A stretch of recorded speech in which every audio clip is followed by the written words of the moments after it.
Olá, bem-vindo ao meu canal. Criamos esse canal para passar informações sobre cultivo de plantas em vaso. Falamos aqui sobre substrato, adubação, doenças, propagação, espécies e muito mais. Criamos esse canal também para ajudar as entidades filantrópicas que muito precisam da nossa ajuda. Hoje eu dedico o vídeo para o lar Nossa Senhora de Fátima. Ajude você também.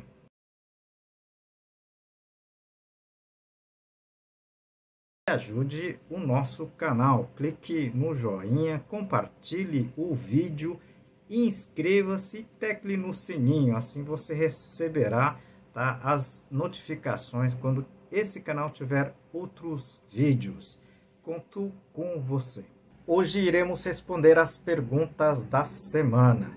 Eu sei que eu estou devendo, eu estou atrasado. Se puderem ter um pouquinho de paciência, a gente está respondendo todas, tá?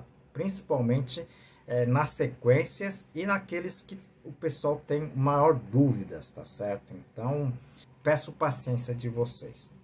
Bom, a primeira pergunta encaminhada pela Marina, tá? Gilson e Edberto, tá? Pergunta muito interessante. Posso substituir a perlita pelo isopor picado? Pergunta muito bacana, né? Na verdade, elas têm muitas semelhanças, né? A perlita com o isopor, até na cor, né?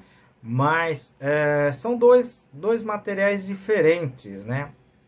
Você pode substituir, só que você vai ter que entender, na verdade, o manejo, né, de cada um. Não sei se vocês estão entendendo, tá? A perlita, ela não vai absorver tanta água, por exemplo, como a vermiculita, tá certo? Mas ela absorve, tá, principalmente na sua camada, mais do que o isopor. Tá? Então, a capacidade de retenção da água é diferente de uma da outra, ok? Você pode substituir, mas você vai ter que estudar muito bem o manejo, tá certo? Eu, sinceramente, eu não sei quanto a mais, por exemplo, a perlita, tá, vai absorver em termos de capacidade de retenção, tá, com relação a isopor na sua mistura. Tá? É um pouco complicado para dizer, mas teoricamente sim, é possível, tá certo? Então tem que ir fazendo testes, tá certo? Se você não assistiu o vídeo de capacidade de retenção de água, tá? Eu tenho até um vídeo com prática para vocês fazerem isso com o seu substrato, tá certo? Eu vou deixar aqui no izinho. Se você puder assistir, seria bem interessante, tá certo? A segunda pergunta encaminhada pelo Rildo, pelo Sérgio, pela Adab, tá? É uma pergunta também muito comum, né? Eles me perguntam se eles podem adubar toda semana as plantas com adubo líquido. Bom, eu não sei qual é o adubo líquido que vocês estão utilizando, tá certo? Mas, teoricamente, se for o adubo líquido, tá, indicado para isso, vocês devem, tá certo? As plantas, dependendo da época do ano, elas estão crescendo continuamente, tá certo? Para quem é da região quente, como eu estou aqui em Fortaleza, né? O crescimento da planta é praticamente diário, tá? Então, como as plantas crescem, elas precisam de nutrientes, tá certo? Então, no caso de fertirrigação, em muitos produtores, né, a adubação é diário, tá certo? Adubo diluído na água é praticamente diário, tá? Então, vocês fazendo a adubação semanal não é errado, ok? Só tem que tomar cuidado com relação ao excesso, tá certo? Você pode aplicar em demasia, tá? Isso pode causar salinização.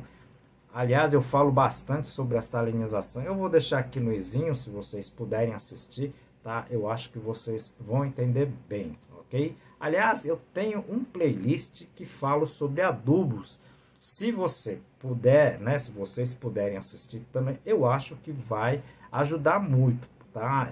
São vários vídeos que eu coloco sobre adubos orgânicos, adubos líquidos, adubo foliar. Eu acho que vai ajudar bastante vocês, tá certo? Obrigado pelas perguntas, tá certo?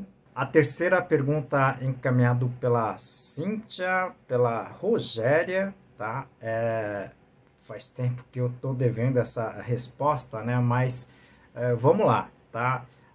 Elas me perguntam se é verdade que a aspirina diluído na água, né, aumenta a durabilidade das flores no jarro, né? As flores de corte. Aumenta, não é que aumenta, ela mantém a durabilidade das plantas, tá certo?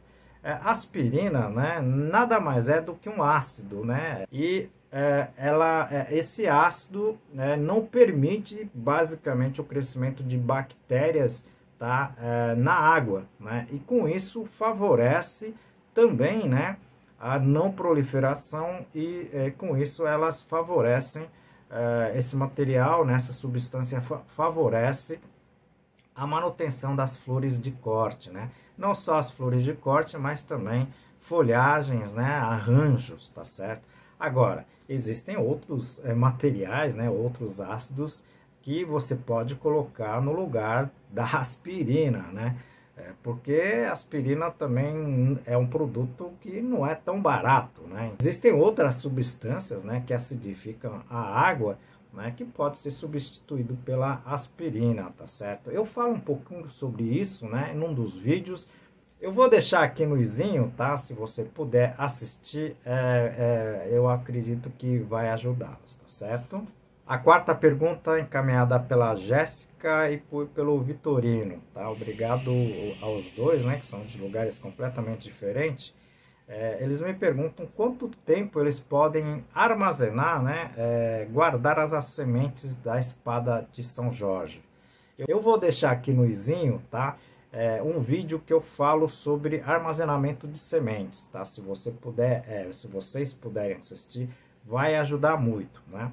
Mas eu respondo aqui já, né? Vai depender muito do estado das sementes, tá? E principalmente como você vai armazenar, ok? Eu comento em um dos vídeos, né? A semente da espada de São Jorge, né? Dessa família, ela não tem, tá? Então, diferente, por exemplo, de algumas cactáceas que duram 4, 5, 6 anos, né? Numa prateleira sem refrigeração, no caso da espada de São Jorge, tá? Eu aconselho a vocês armazenarem no máximo por 6 meses, um semestre, tá certo? A germinação decai muito rapidamente, ok?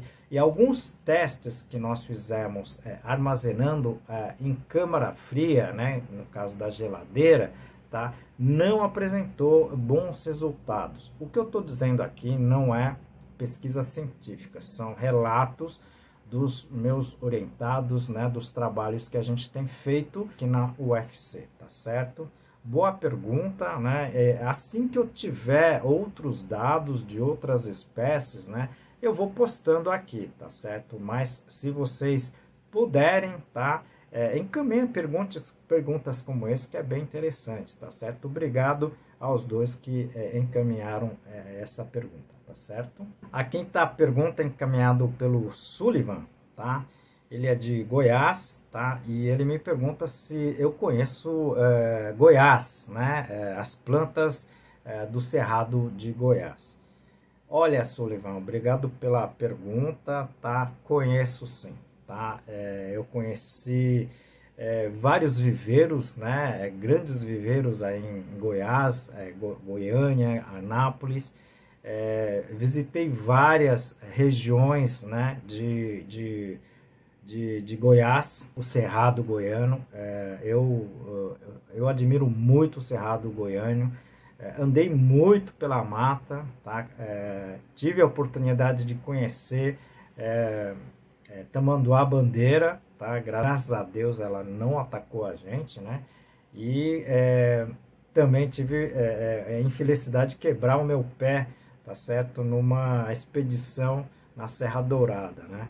Mas eu já estou bem, né? Mas realmente é uma mata fantástica, é uma mata muito bonita, né? Eu acho que para quem gosta de plantas, né, deveria conhecer o Cerrado. Muitas frutas, né? O cajuí, a cagaita e tantas outras, né? O pequi, realmente eu gostaria de estar mais presente aí na região, porque muitas novidades que a gente acaba sempre conhecendo coisas novas, né? Então, bom, vamos ver, né, se a gente tem alguma outra oportunidade de conhecer a região aí, tá certo? Porque tem muita coisa que eu tenho certeza que não conheço, tá certo? Bom, vocês viram, foram 5 perguntinhas, né? Algumas bem técnicas que a gente responde semanalmente aqui, tá certo? Dá um pouco mais de informações para vocês que cultivam plantas em vaso, tá certo? Se vocês gostaram do vídeo, clique no joinha, tá? Compartilhe o vídeo, tá? E principalmente inscreva-se no canal. Isso ajuda muito o nosso trabalho aqui, até para dar continuidade, né? Ok? Então, conto com vocês. Aproveito essa oportunidade para apresentar a vocês esse livro sobre cultivo de plantas suculentas, escrito por minha pessoa e mais 2 colegas técnicos. Esse livro está em 10 capítulos, tecnicamente descrito, mas numa linguagem fácil. Eu vou apresentar para vocês essa página que se trata da parte de propagação, tá, das plantas suculentas. Eu acredito que vai ajudar muito vocês, tá? E agora a novidade, ela está também na forma de e-book, livro digital, que está na plataforma Amazon. Como em todos os vídeos, a gente tenta sempre auxiliar aqui uma entidade filantrópica, né? Em cada vídeo a gente dedica o vídeo para essas entidades. E hoje a gente está dedicando para o Lar Nossa Senhora de Fátima. Essa entidade, né, acolhe, tá, pessoas em tratamento de câncer, ok?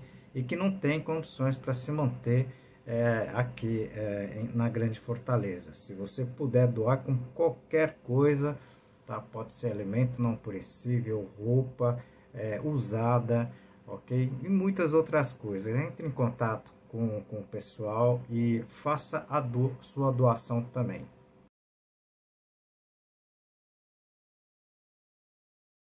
E ajude também o nosso canal, tá? O nosso canal você pode ajudar só clicando no joinha, tá? Compartilhando o vídeo e principalmente se inscrevendo nesse canal. Assim você ajuda a gente continuar a passar as informações sobre cultivo de plantas que você pode fazer na sua casa, no seu apartamento, como eu já falo em vários vídeos, ok? Isso ajuda muito a gente, tá certo? Então, conto com vocês e aguardo vocês no próximo vídeo. Grande abraço.